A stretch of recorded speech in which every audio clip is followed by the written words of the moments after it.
Hi everyone, আসসালামু আলাইকুম। কেমন আছেন সবাই? আশা করি ভালো আছেন। আমি আজকে রান্না করব মিষ্টি কুমড়োর চচ্চড়ি।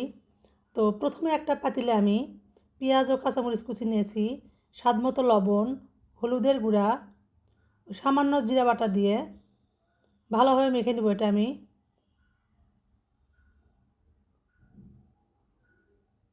তো তারপর এখানে আমি দিয়ে দেব সয়াবিন তেল।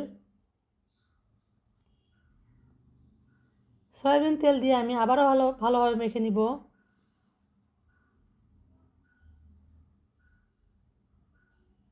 এরপর এখানে দিব আমি মিষ্টি কুমড়া। মিষ্টি কুমড়াটা এভাবে আমি কেটে পরিষ্কার করে ধুয়ে নিয়েছি। এই মিষ্টি কুমড়াটা এতটাই মজা লাগে এভাবে চচ্চড়ি করলে। যারা খেয়েছেন তারা তো অবশ্যই জানেন, আর যারা খাননি তারা একবার ট্রাই করে দেখবেন, আশা করি ভালো লাগবে।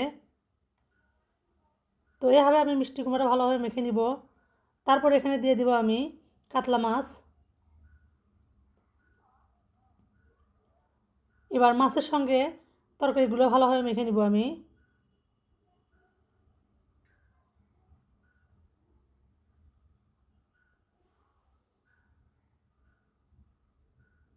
তারপর এখানে আমি পরিমাণ মতো পানি দিয়ে তরকারিটা রান্না করে নিব।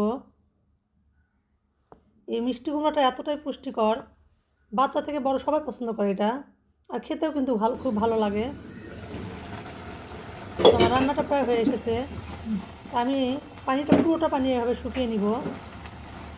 আপনারা চাইলে এই অবস্থায় নামাতে পারবেন, কিন্তু আমার মনে হয় একটু শুকিয়ে নিলে চচ্চড়িটা খেতে আরও বেশি মজা লাগে।